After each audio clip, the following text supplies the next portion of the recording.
It was the dreadful moment. He could see her mouth stiffen to meet it. Yes? I'd known him 20 years. I was his friend. We were at school together, you know, and after that, there weren't many months running when we didn't meet. She said, when I got your card, I couldn't say no. But there's really nothing for us to talk about, is there? He's dead. That's the end. Everything's over, finished. What's the good of talking? We both loved him. I don't know. You can't know a thing like that afterwards. I don't know anything anymore, except that I want to be dead too. Martins told me.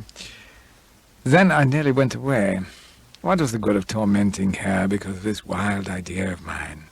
But instead, I asked her one question. Do you know a man called Cooler? An American, she asked. I think that was the man who brought me some money when Harry died. I didn't want to take it, but he said Harry had been anxious at the last moment. So he didn't die instantaneously? Oh, no. He must have been very clear in his head at the end, because he remembered about me, too. That seems to show that there wasn't really any pain. That's what I tell myself all the time. Did you see the doctor? Once, Harry sent me to him. He was Harry's own doctor. He lived nearby, you see. Martin suddenly saw in that odd chamber of the mind that constructs such pictures, instantaneously, irrationally, a desert place, a body on the ground, a group of birds gathered. Perhaps it was a scene from one of his own books, not yet written, forming at the gate of his consciousness. It faded, and he thought how odd that they were all there, just at the moment, all Harry's friends. Kurtz, the doctor, this man Cooler. Only the two people who loved him seemed to have been missing. He said, and the driver, did you hear his evidence? He was upset, scared, but Cooler's evidence exonerated him. No, it wasn't his fault, poor man. I've often heard Harry say what a careful driver he was. He knew Harry, too. Another bird flapped down and joined the others around the silent figure on the sand who lay face down. Somebody called outside the window, Fräulein Schmidt? She said, they don't like one to stay too long. It uses up their electricity. He'd given up the idea of sparing her anything. He told her. The police say they were going to arrest Harry. They'd pinned some racket on him. She took the news in much the same way as Kurtz. Everybody's in a racket. I don't believe he was in anything serious. No, but he may have been framed. Do you know a man named Kurtz? I don't think so. He wears a toupee. Oh. He could tell that struck home. He said, don't you think that it was odd they were all there at the death? Everybody who knew Harry, even the driver, the doctor? She said with hopeless calm, I've wondered that too, though I didn't know about Kurtz. I wondered whether they'd murdered him.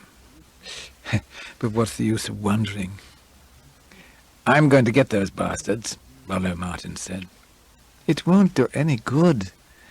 Perhaps the police are right. Perhaps poor Harry got mixed up. Fräulein Schmidt, the voice called again. I must go. I'll walk with you a bit of the way.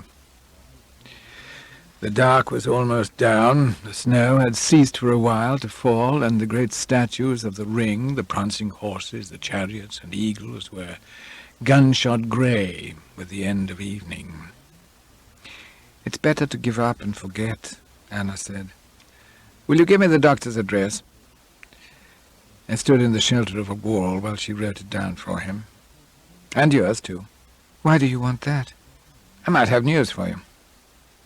There isn't any news that would do any good now. He watched her from a distance board her tram, bowing her head against the wind, a dark question mark on the snow. The amateur detective has this advantage over the professional, that he doesn't work set hours. Rollo Martins was not confined to the 8-hour day. His investigations didn't have to pause for meals. In his one day he covered as much ground as one of my men would have covered in 2, and he had this initial advantage over us, that he was Harry's friend. He was, as it were, working from inside while we pecked at the perimeter.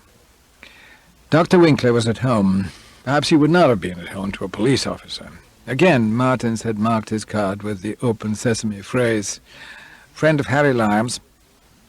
Dr. Winkler's waiting room reminded Martins of an antique shop that specializes in religious objets d'art. There were more crucifixes than he could count, none of later date probably than the 17th century. There were statues in wood and ivory. There were a number of reliquaries, little bits of bone marked with saints' names and set in oval frames on a background of tin foil.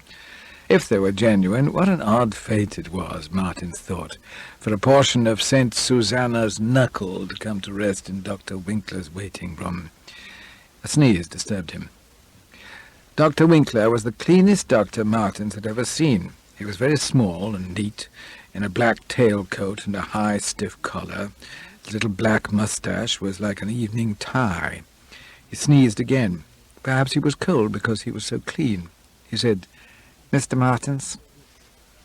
An irresistible desire to sully Dr. Winkler assailed Rollo Martins, who said, "Dr. Winkle." "Dr. Winkler.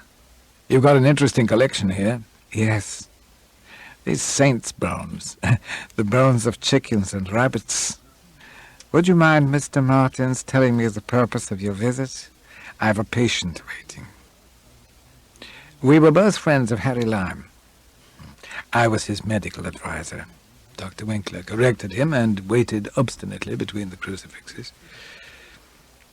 "I arrived too late for the inquest. Harry had invited me out here to help him in something. I don't quite know what. I didn't hear of his death till I arrived." "Very sad," Dr. Winkler said. "Naturally, under the circumstances, I want to hear all I can." "There is nothing I can tell you that you don't know. He was knocked over by a car. He was dead when I arrived." "Would he have been conscious at all?"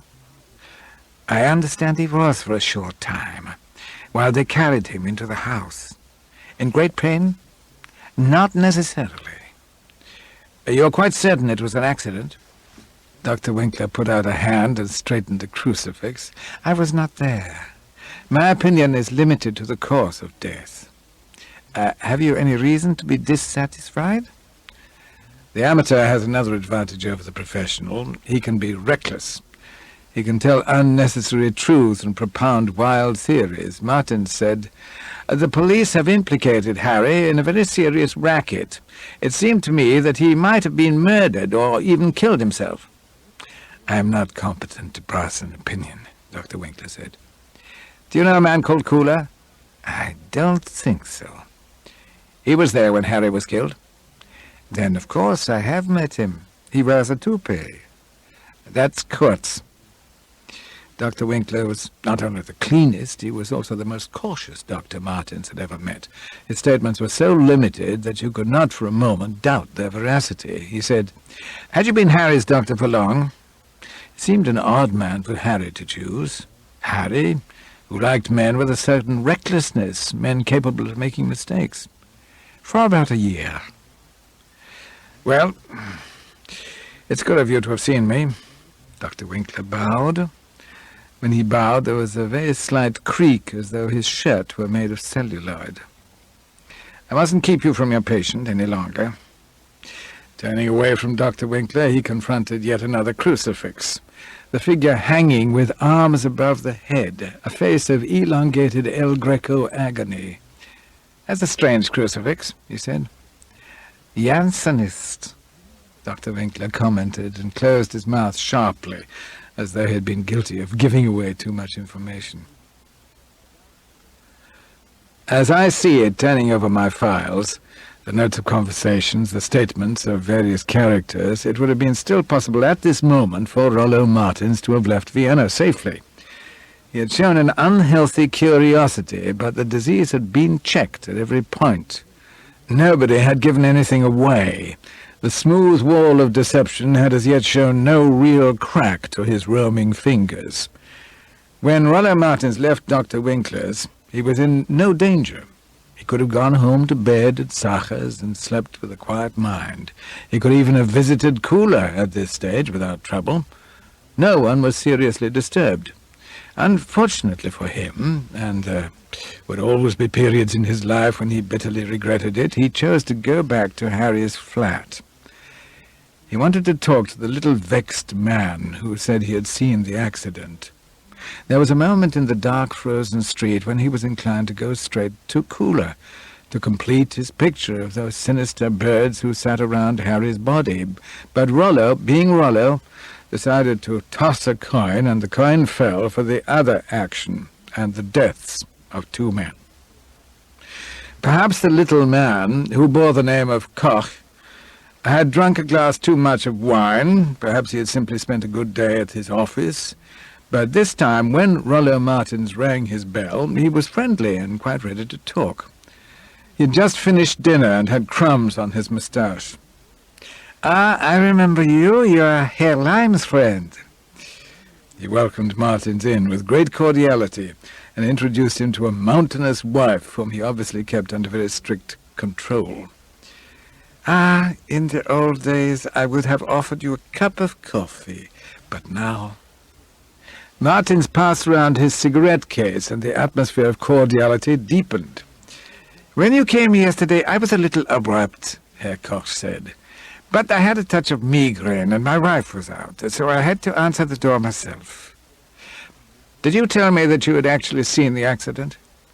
Herr Koch exchanged glances with his wife. "The inquest is over, Ilse. There's no harm. You can trust my judgment. The gentleman is a friend. Yes, I saw the accident, but you are the only one who knows. When I say that I saw it, perhaps I should say that I heard it. I heard the brakes put on and the sound of the skid, and I got to the window in time to see them carry the body to the house. But you didn't give evidence. It is better not to be mixed up in such things. My office cannot spare me. We're short of staff. And, of course, I did not actually see, but you told me yesterday how it happened." "That was how they described it in the papers." "Was he in great pain?" "He was dead. I looked right down from my window here and saw his face. I know when a man is dead. You see, it is in a way my business. I am the head clerk at the mortuary." "But the others say that he did not die at once." "Perhaps they don't know death as well as I do." "He was dead, of course, when the doctor arrived. He told me that." "He was dead at once. You can take the word of a man who knows." "I think, Herr Koch, that you should have given evidence." "One must look after oneself, Herr Martins. I was not the only one who should have been there." "How do you mean?" "There were 3 people who helped to carry your friend to the house." "I know. 2 men and the driver." "The driver stayed where he was. He was very much shaken, poor man." 3 men? It was as though suddenly, fingering that bare wall, his fingers had encountered not so much a crack, perhaps, but at least a roughness that had not been smoothed away by the careful builders. "Can you describe the men?" But Herr Koch was not trained to observe the living. Only the man with the toupee had attracted his eyes. The other 2 were just men, neither tall nor short, thick nor thin. He had seen them from far above, foreshortened, bent over their burden. They had not looked up, and he had quickly looked away and closed the window, realizing at once the wisdom of not being seen himself. "There was no evidence I could really give, Herr Martins." No evidence, Martins thought, no evidence. He no longer doubted that murder had been done. Why else had they lied about the moment of death? They wanted to quieten with their gifts of money and their plane ticket the only 2 friends Harry had in Vienna. And the 3rd man, who was he? He said, "Did you see Herr Lime go out?" "No." "Did you hear a scream?" "Only the brakes, Herr Martins." It occurred to Martins that there was nothing except the word of Kurtz and Cooler and the driver to prove that, in fact, Harry had been killed at that precise moment. There was the medical evidence, but that could not prove more than that he had died, say, within a half-hour. And in any case, the medical evidence was only as strong as Dr. Winkler's word, that clean, controlled man creaking among his crucifixes. "Herr Martens, it just occurs to me, you are staying in Vienna?" "Yes." "If you need accommodation and spoke to the authorities quickly, you might secure Herr Lime's flat. It is a requisition property." "Who has the keys?" "I have them. Could I see the flat?" "Ilse, the keys." Herr Koch led the way into the flat that had been Harry's. In the little dark hall there was still the smell of cigarette smoke, the turkey cigarettes that Harry always smoked. It seemed odd that a man's smell should cling in the folds of a curtain so long after the man himself had become dead matter, a gas, a decay. The living room was completely bare. It seemed to Martens too bare. "You see," Herr Koch said, "it is quite ready for a newcomer. Ilse has cleaned up." That she certainly had done. "Were there no papers, Herr Koch?" Herr Lime was always a very tidy man. His waste-paper basket was full, and his briefcase, but his friend fetched that away. "His friend?" "The gentleman with the toupee." It was possible, of course, that Lime had not taken the journey so unexpectedly, and it occurred to Martens that Lime had perhaps hoped he would arrive in time to help. He said to Herr Koch, "I believe my friend was murdered." "Murdered?" Herr Koch's cordiality was snuffed out by that word. He said, "I would not have asked you in here if I had thought you would talk such nonsense. All the same, your evidence may be very valuable." "I have no evidence. I saw nothing. I am not concerned. You must leave here at once, please. You have been very inconsiderate." He hustled Martens back through the hall. Already the smell of the smoke was fading a little more. Herr Koch's last word before he slammed his own door was, "It's no concern of mine." Poor Herr Koch. We do not choose our concerns. Later, when I was questioning Martens closely, I said to him, "Did you see anybody at all on the stairs or in the street outside?" "Nobody." He had everything to gain by remembering some chance passer-by, and I believed him. He said, "I noticed myself how quiet and dead the whole street looked. Part of it had been bombed, you know, and the moon was shining on the snow slopes. It was so very silent, I could hear my own feet creaking in the snow. Of course, it proves nothing. There's a basement where anybody who had followed you could have hidden." "Yes." "Or your whole story may be phony." "Yes."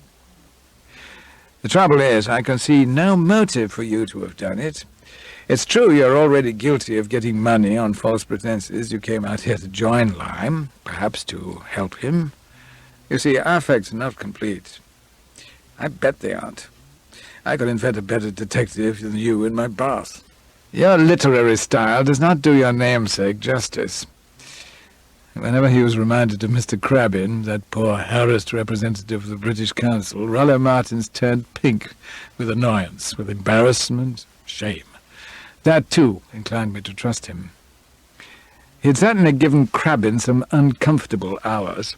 On returning to Sacher's hotel after his interview with Herr Koch, he had found a desperate note waiting for him from the representative.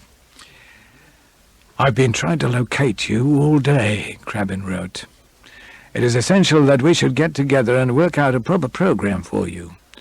This morning, by telephone, I have arranged lectures at Innsbruck and Salzburg for next week, but I must have your consent to the subjects so that proper programs can be printed. I would suggest 2 lectures: The Crisis of Faith in the Western World and The Technique of the Contemporary Novel." The letter ended on a note of acute anxiety. "You will be at the discussion tomorrow night, won't you? We all expect you at 8:30, and needless to say, look forward to your coming. I will send transport to the hotel at 8:15 sharp." Rollo Martens read the letter, and, without bothering any further about Mr. Crabbin, went to bed.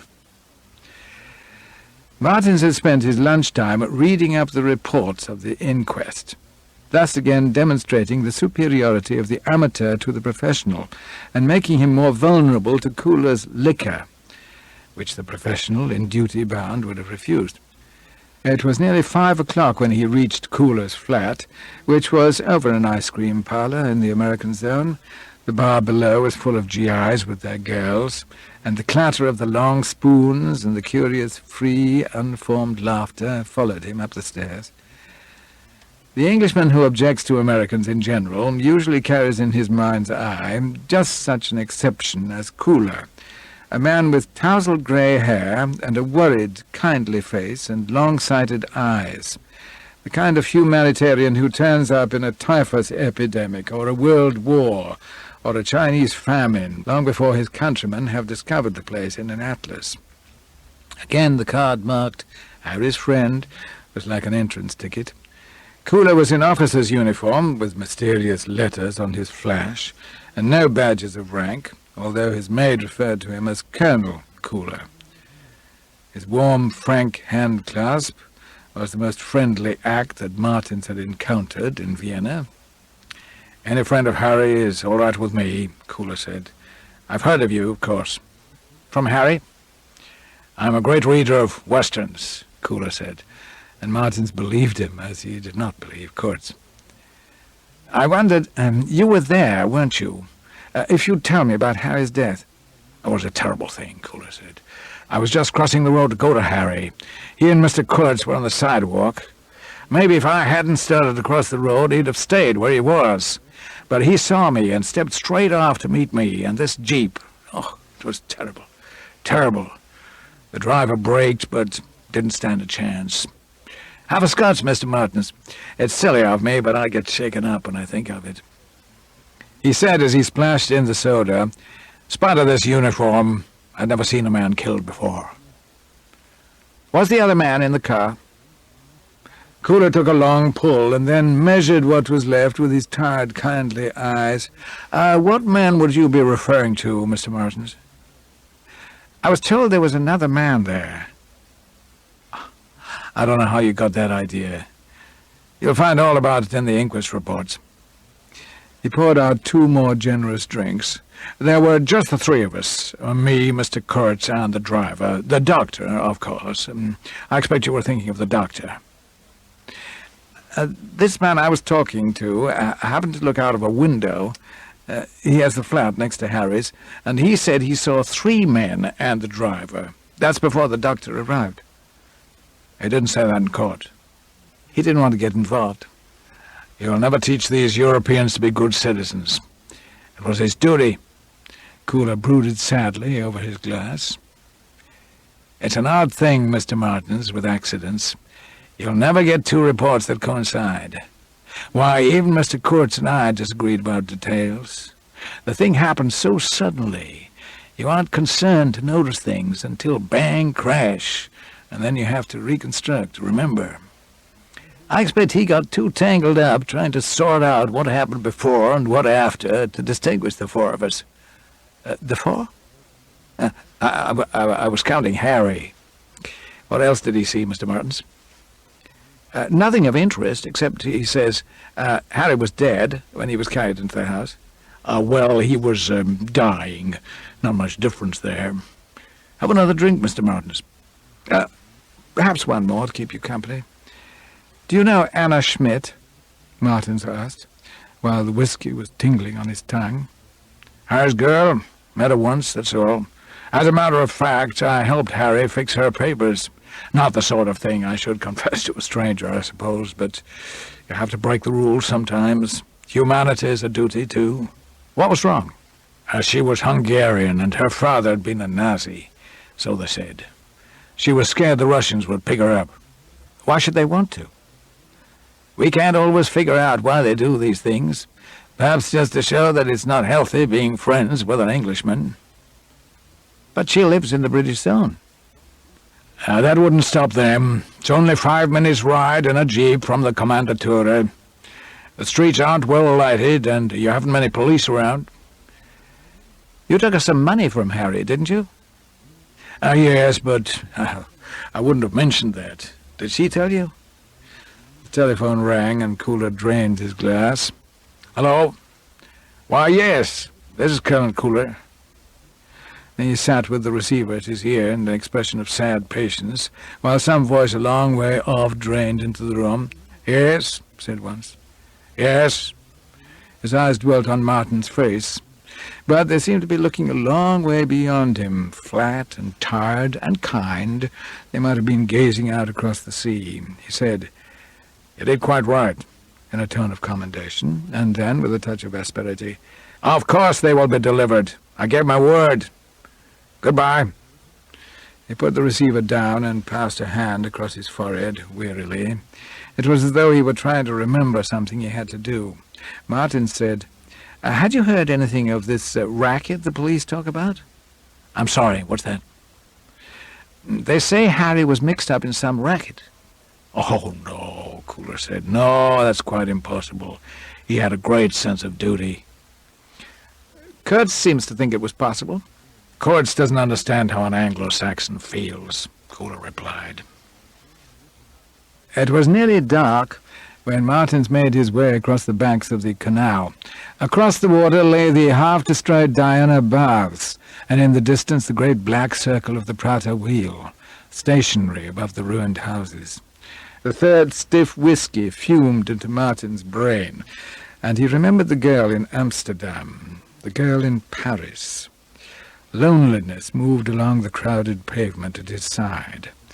He passed the corner of the street where Zaches lay, and went on. Rollo was in control, and moved towards the only girl he knew in Vienna.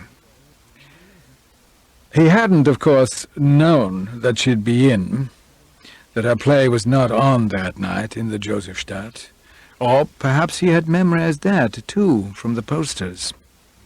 In, at any rate, she was, if you could really call it being in, sitting alone in an unheated room, with the bed disguised as a divan, and a typewritten script lying open at the first page on the inadequate, too-fancy Topley table, because her thoughts were so far from being in.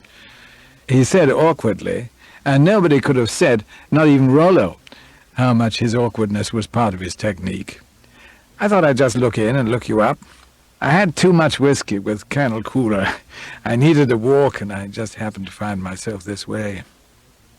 "I can't give you a drink here, except tea. There's some of that packet left." No, thank you," he said. "You're busy?" looking at the script. "I didn't get beyond the first line." "One of those bad days?" he asked. "It's always bad about this time," she explained. "He used to look in. And when I heard you ring just for a moment, I thought—" She sat down on a hard chair opposite him and said, "Please talk. You knew him. Just tell me anything." And so he talked. The sky blackened outside the window while he talked. He noticed after a while that their hands had met. He said to me, "I never meant to fall in love, not with Harry's girl." "When did it happen?" I asked him. "It was very cold, and I got up to close the window curtains. I only noticed my hand was on hers when I took it away. As I stood up, I looked down at her face, and she was looking up. It wasn't a beautiful face. That was the trouble. It was a face to live with, day in, day out. A face for wear. I felt as I'd come into a new country where I couldn't speak the language. I had always thought it was beauty when loved in a woman." She said, "And what did Harry do that time?" And I wanted to say, "Damn Harry, he's dead. We both loved him, but he's dead. The dead are made to be forgotten." Instead, of course, all I said was, "What do you think? He just whistled his own tune as if nothing was the matter." And I whistled it too, as well as I could. I had a catch of breath, and I looked around, and before I could think, is this the right way, the right card, the right gambit, I'd already said, "He's dead. You can't go on remembering him forever. You'll forget him in time. You'll fall in love again." "I know, but I don't want to. Don't you see I don't want to?" So Rollo Martins came back from the window and sat down on the divan again. When he'd risen half a minute before, he'd been the friend of Harry, comforting Harry's girl. Now he was a man in love with Anna Schmidt, who had been in love with a man they'd both once known, called Harry Lyme. He didn't speak again that evening about the past. Instead, he began to tell her of the people he had seen. "I can believe anything of Winkler," he told her, "but Cooler, I liked Cooler. He was the only one of his friends who stood up for Harry. The trouble is, if Cooler's right, then Koch is wrong, and I really thought I had something there." "Who is Koch?" He explained how he had returned to Harry's flat, and he described his interview with Koch, the story of the third man. "If it's true," she said, "it's very important. It doesn't prove anything. After all, Koch backed out of the inquest. So might this stranger." "That's not the point," she said. "It means that they lied, Kurtz and Cooler. They might have lied so as not to inconvenience this fellow, if he was a friend." "Yet another friend on the spot. And where's your Cooler's honesty then?" "What do we do? Koch clamped down like an oyster and turned me out of his flat." "He won't turn me out," she said. "Or his Ilse won't." They walked up the long road to the flat together. The snow clogged on their shoes and made them move slowly like convicts weighed down by irons. Anna Schmidt said, "Is it far?" Not very far now. You see that knot of people up the road? It's somewhere about there." The group was like a splash of ink on the whiteness, a splash that flowed, changed shape, spread out. When they came a little nearer, Martin said, "I think that's his block. What do you suppose this is, a political demonstration?" Anna Schmidt stopped. She said, "Who else have you told about Koch?" Only you and Colonel Cooler. Why?" "I'm frightened. It reminds me—" She had her eyes fixed on the crowd, and he never knew what memory out of her confused past had risen to warn her. "Let's go away," she implored. "You're crazy. We're onto something here, something big." "I'll wait for you." "But you're going to talk to him." "Find out first what all these people—" She said, strangely for one who worked behind the footlights, "I hate crowds." He walked slowly on alone, the snow caking on his heels. It wasn't a political meeting, for no one was making a speech. He had the impression of heads turning to watch him come, as though he were someone who was expected. When he reached the fringe of the little crowd, he knew for certain that it was the house. "What's everybody waiting for?" "They want to see him brought out." "Who?" "Herr Koch." "What's he done?" "Nobody knows yet. They can't make their minds up in there. It might be suicide, you see, or it might be murder." "Herr Koch? Of course." A small child came up to his informant and pulled at his hand. "Papa, Papa." He wore a wool cap on his head like a gnome. His face was pinched and blue with cold. "Yes, my dear, what is it?" "I heard them talking through the grating, Papa." "Oh, you cunning little one. Tell us what you heard, Hansel." "I heard the big man talking, Papa. He said, 'Can you tell me, Frau Koch, what the foreigner looked like?'" "Aha, you see. They think it's murder. And who's to say that they are wrong? Why should Herr Koch cut his own throat in the basement?" "Papa, Papa." "Yes, Hansel?" "They're coming out." A knot of police surrounded the covered stretcher, which they lowered carefully down the steps for fear of sliding on the trodden snow. The man said, "They can't get an ambulance into this street because of the ruins. They have to carry it round the corner." Frau Koch came out at the tail of the procession. She had a shawl over her head and an old sackcloth coat. Her thick shape looked like a snowman as she sank in a drift at the pavement's edge. Someone gave her a hand, and she looked round with a lost, hopeless gaze at this crowd of strangers. Walking back down the street towards Anna, he looked back once. He said to Anna, "Koch has been murdered. Come away from here." He walked as rapidly as the snow would let him, turning this corner and that. He paid no attention when Anna said to him, "Then what Koch said was true. There was a third man. Nor a little later when she said, "It must have been murder. You don't kill a man to hide anything less."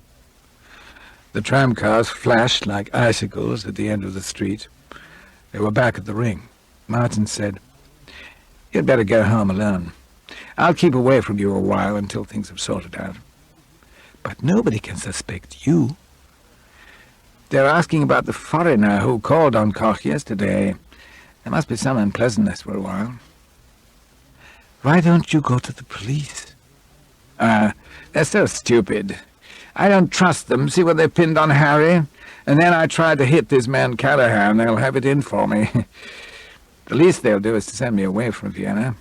But if I stay quiet, there's only one person who'll give me away. Cooler. But he won't want to. Not if he's guilty. But then I can't believe he is guilty. Before she left him, she said, "Be careful. Koch knew so very little, and they murdered him. You know as much as Koch."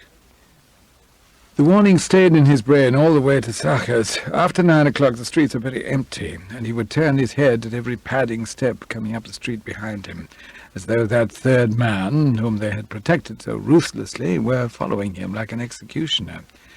At Sacher's, Mr. Schmidt said, "Colonel Calloway has been in asking for you, sir.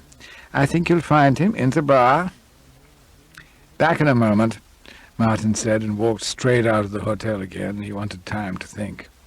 But immediately he stepped outside. A man came forward, touched his cap, and said firmly, "Please, sir." He flung open the door of a khaki-painted truck with a Union Jack on the windscreen, and firmly urged Martins within. He surrendered without protest. Sooner or later he felt sure inquiries would be made, and he had only pretended optimism to Anna Schmidt. "Is it far?" But the driver paid no attention at all. "At least," Martins thought, "I am not under arrest. They have not sent a guard. I am being invited," wasn't that the word he used, "to visit the station to make a statement." The car drew up, and the driver led the way up 2 flights of stairs. He rang the bell of a great double door, and Martins was aware of many voices beyond it. He turned sharply to the driver and said, "Where the hell?" But the driver was already halfway down the stairs, and already the door was opening. His eyes were dazzled from the darkness by the lights inside. He heard, but he could hardly see, the advance of Mr. Crabbin. "Oh, Mr. Dexter, we've been so anxious, but better late than never.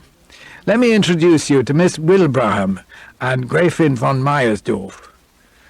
A buffet laden with coffee cups, an urn steaming, a woman's face shiny with exertion, 2 young men with the happy, intelligent faces of sixth formers, and huddled in the background, like faces in a family album, a multitude of the old-fashioned, the dingy, the earnest and cheery features of constant readers. Martins looked behind him, but the door had closed. He said desperately to Mr. Crabbin, "I'm sorry, but don't think any more about it," Mr. Crabbin said. "1 cup of coffee, and then let's go on to the discussion. We've had a very good gathering tonight. They'll put you on your mettle, Mr. Dexter."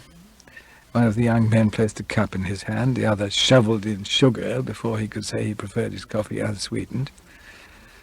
An old lady, who he supposed was the Gräfin, said, "I do not read many English books, Mr. Dexter, but I am told that yours—" "Do you mind drinking up?" Crabbin said, and hustled him through into an inner room where a number of elderly people were sitting on a semicircle of chairs with an air of sad patience. Martins was not able to tell me very much about the meeting. His mind was still dazed with the death.